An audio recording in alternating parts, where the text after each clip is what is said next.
물론 여긴 국민 라디오.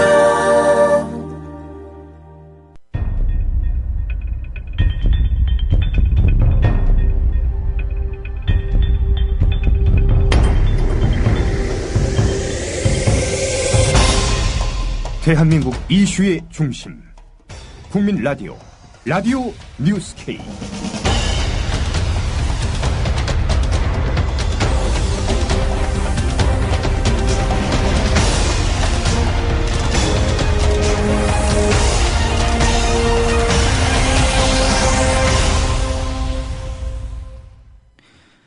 여러분 안녕하십니까? 7월 29일 라디오 뉴스 K입니다. 730 재보선이 임박한 가운데 세월호 특별법을 왜곡한 흑색 선전글이 SNS에 조직적으로 유포되고 있고 출처불명의 신문 광고가 실리는가 하면 나아가 지하철 등의 흑색 선전 전단지까지 대량 배포되고 있어 파장이 일고 있습니다. 새정치민주연합 한정혜 대변인은 오늘 긴급 브리핑을 통해서 어제 문화일보의 세월호 특별법이 평생 노후보장 특별법이라는 의도적이고 악의적인 출처불명의 흑색 선전 광고가 실렸는데 대단히 충격적이고 경악스러운 일이라며 거듭 문화일보를 질타한 뒤 더 심각한 것은 온라인상으로 허위 사실이 유포되는 것뿐만 아니라 지하철 등에서도 비슷한 내용의 전단지가 대량 살포되고 있다는 점이라며 전단지 대량 살포 사실을 전했습니다. 한정혜 대변인입니다. 그런데 더욱 심각한 것은 온라인상으로 허위 사실이 유포되는 것뿐만 아니라 지하철 등에서도 비슷한 내용의 전단지가 대량으로 살포되고 있다는 점입니다. 이는 공직선거법 93조 위반 사항입니다. 우리가 어느 시대에 살고 있는지 개탄스럽기까지 합니다. 또한 이 전단지의 내용이 새누리당이 대외비라면서 의도적으로 유포시킨 내용과 유사하다는 점에 주목합니다. 수단과 방법을 가리지 않고 이기기만 하면, 승리만 하면 된다는 것입니까? 새누리당은 대외비라면서도 의도적으로 유포시킨 이유가 무엇이며 어디까지 유포시켰는지를 밝혀야 할 것입니다. 또한 이와 같은 흑색 선전들이 난무하는 것에 대해 어떤 입장인지를 분명히 밝히기를 촉구합니다. 우리 새정치민주연합은 진상조사와 배보상 문제 분리처리 제안을 수차례 하였음에도 불구하고 선거에 영향을 주는 여론을 호도하는 계획적이고 조직적인 행위가 전개되고 있다는 것에 좌시하지 않겠다는 점 분명히 해둡니다. 현재 조직적으로 진행되는 악의적인 흑색 선전 그리고 거짓 선전으로 유가족들과 국민이 상처받고 있습니다. 이는 국민 분열 책동의 다름 아닌 것입니다. 흑색 선전을 즉각 중단하기를 촉구합니다. 새정치민주연합 박영선 원내대표는 증인 신청으로 난항을 겪고 있는 세월호 청문회와 관련해 새누리당은 청문회 증인으로 김기춘 비서실장 안 되겠다는 것이고 안행부 장관이었던 유정복 인천시장도 안 되겠다는 것이고 문고리 3인방의 대표적인 정호성 제1부속실장 이 세 사람은 어떤 일이 있어도 안 된다는 것이라고 전했습니다. 박 원내대표는 오늘 CBS 라디오 김현정의 뉴스쇼와의 인터뷰에서 이 청문회 문제도 원래 합의서에서 보면 양측이 원하는 증인 모두 다 청문회에 등장하도록 돼 있다며 여당의 무성의로 진상규명에 난항을 겪고 있다고 말했습니다.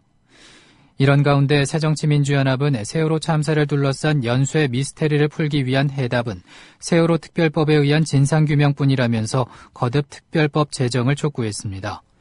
박범계 원내대변인은 우선 대통령 행적 7시간 미스테리를 규명해야 한다며 지난 7일 국회 운영위 업무보고에서 김기춘 비서실장은 10시 서면 보고를 받을 당시에 대통령은 어디에 계셨는가라는 질문에 모른다고 답변했다고 첫 번째 미스테리를 꼽았습니다. 박범계 대변인입니다. 지난 7일 국회 운영위 업무보고에서 김기춘 비서실장은 10시 서면 보고를 받을 당시에 대통령은 어디 계셨는가라는 질문에 모른다고 답변했습니다. 대면 보고도 없었고 회의도 없었습니다. 그렇게 최고 통수권자에 의해 세월호 침몰이 통제되지 않으면서 희생자들은 서서히 수장되어 갔습니다. 대통령의 동선과 행방을 파악하지 못한 청와대 비서실, 참으로 황당합니다. 신출 기물학의 검경의 추적을 따돌리다 난데도 없이 출연한 유병헌 사체도 미스테리입니다. 사체 자체에 대한 의혹을 따지기 전에 유씨 사체가 세월호 참사 이전에 발견됐다는 인근 주민의 증언, 시신이 발견된 곳 지근거리에 거주한 할머니의 냄새도 없었고 개도 짖지 않았다는 증언 등은 변사체에 대한 의문을 증폭시키고 있습니다. 유병헌이 체포되지 않고 사체로 돌아온 것은 세월호 참사의 진상규명과 관련해 중요한 증거가 인멸된 것입니다. 마지막으로 세월호 업무용 노트북에서 복원된 국정원 지적사항 문건 역시 풀어야 할 수수께끼입니다. 구명동의 착용법 안내문구, 안내방송 멘트 준비 등은 안전 및 운항과 관련된 지적사항 아니겠습니까? 심지어 급여와 직원 휴가 계획서까지 국정원이 지적했다는 것입니다. 국정원은 노트북에서 발견된 문건을 부정하고 있습니다. 그러나 이 문건의 발견으로 인해 그동안 국정원이 숨겨왔던 세월호 보안 점검을 인정했다는 것은 놀라운 모순관계가 아니겠습니까? 국정원 문건이 맞다는 정황이라 봅니다. 연쇄 미스테리를 풀기 위한 해답은 세월호 특별법에 의한 진상규명뿐입니다. 결국 대통령의 7시간 행적 미스테리, 유병헌 사체 발견 미스테리, 국정원 세월호 보안점검 미스테리가 모두 세월호 침몰과 부실구조와 밀접한 상관관계에 있음이 자명해졌습니다. 유병헌을 잡으라 했더니 변사체를 덮사가는 경찰과 이것조차도 알지 못한 검찰은 진상규명할 자격이 없습니다.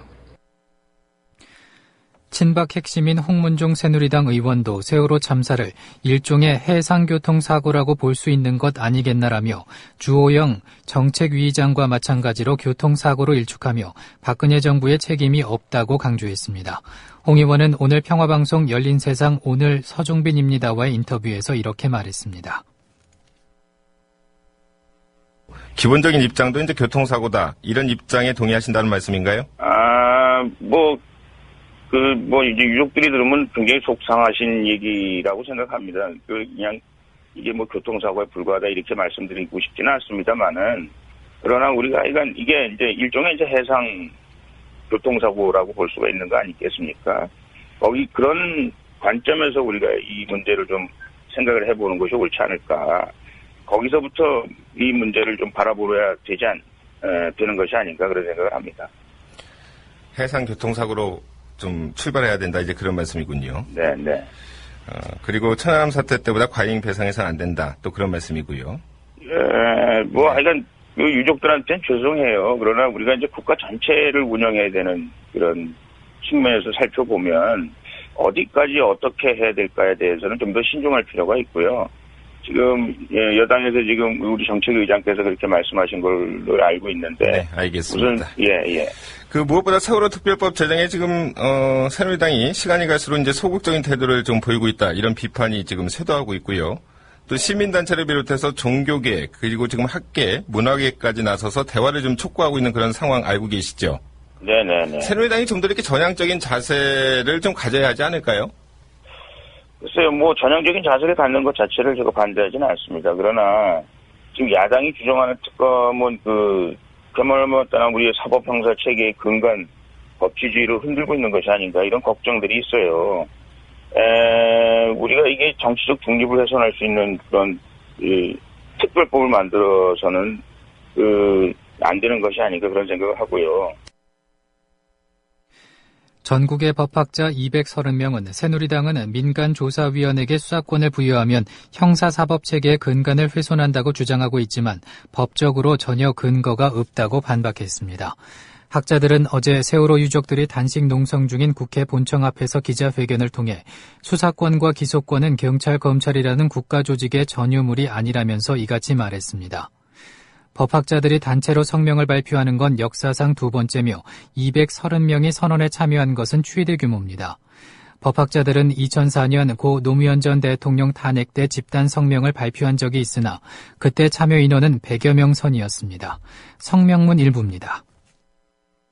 정부는 이러한 세월호 특별법에 대해서 여러 가지 법리를 내세우면서 반대를 하고 있기도 합니다. 그래서 저희 법학자들은 더 이상 이런 문제가 방치되어서는 안 된다고 생각을 하고 저희들의 뜻을 모아서 시민들에게 전달하고 또 국회에 조속히 이러한 특별법의 제정을 요구하기 위해서 이 자리에 모였습니다. 특별검사 우리 시행 경험만 봐도 충분히 알 수 있습니다. 특별검사라는 것이 민간 변호사들 중에서 검사를 임명하는 겁니다. 민간인입니다. 특별검사로 임명하면서 공무원의 지위와 신분을 보장하고 수사권, 기소권 부여하는 것이 바로 특별검사 제도입니다. 4.16 특별법안에서 위원회에 수사권을 주는 것이 이와 같은 특별검사 제도와 무엇이 다릅니까? 특별검사 제도에서 민간 변호사에게 수사권, 기소권 부여하는 시스템을 다 하면서 그동안 우리가 시행해 왔는데 4.16 특별법에서 위원회에 수사권 주는 것이 법체계를 교란시킨다. 말도 안 되는 주장입니다. 고 유병언 전 세모그룹 회장의 도피를 도운 혐의를 받는 유 씨의 운전기사 양회정 씨가 오늘 자수했습니다. 양 씨는 오늘 오전 8시쯤 세월호 실소유주 비리를 수사 중인 인천지검을 직접 찾아 자수했습니다. 인천지검이 도피자들에게 불구속 수사를 약속한 데 따른 것으로 해석되고 있습니다. 검찰은 양 씨가 유병언 도피에 결정적으로 관여한 것으로 보고 있습니다. 다음 소식입니다. 730 재보선이 바로 내일입니다. 수원병 보궐선거에 출마한 김용남 새누리당 후보의 재산 축소 신고 공고문이 어제부터 투표구마다 붙으면서 승패에 미칠 영향에 정치권 이목이 집중되고 있습니다. 법조계에선 김 후보가 당선되더라도 선거법 위반 혐의로 당선 무효형에 해당할 가능성이 높다는 지적이 나오고 있습니다. 한국일보와 인터뷰한 익명의 선거법 전문 변호사는 선관위도 재산 축소 신고 부분을 인정한 만큼 이는 공직선거법 제250조 제2항 허위사실 공표 위반 혐의 요건에 해당된다. 물론 당선을 목적으로 했느냐를 두고 고의성 의도성 여부에 대한 판단이 남아있지만 최근 법원 판단은 허위사실 공표 행위 자체를 문제 삼는 추세라며 선거법 위반 사항을 빠져나가기가 쉽지 않을 것이라고 말했습니다. 실제 공정택 전 서울교육감도 부인의 차명 계좌에 들어있는 4억 3천여만 원을 재산신고 시 누락해 벌금 150만 원을 선고받고 당선이 무효된 바 있습니다. 새정치연합을 비롯한 야당은 당장 김 후보는 법 위반 사실이 확인된 만큼 이미 후보로서 자격을 상실했다며 후보직 사퇴를 촉구했습니다. 전문가들은 김 후보의 재산 축소 신고 논란이 막판 선거에 부정적 영향을 미칠 것이라고 분석했습니다. 정의당 박원석 대변인의 말입니다. 의도적으로 재산을 축소 신고한 것이 아닌지 의심스럽습니다. 공직선거법 제250조 제1항에 따르면 공직선거 후보자가 재산 신고를 누락하는 행위는 허위사실 공표죄에 해당되고 그러한 행위에 대해 법원은 당선 무효형까지 선고한 전례가 있습니다. 유권자들이 후보의 청렴성이나 도덕성 등의 자질을 평가하는 데 매우 큰 영향을 미치기 때문입니다. 선관위는 김용남 후보자의 선거법 위반 행위를 철저히 조사하고 검찰에 고발 조치해야 마땅할 것입니다. 이상입니다. 이상으로 라디오 뉴스 K를 마칩니다. 지금까지 아나운서 정승조였습니다.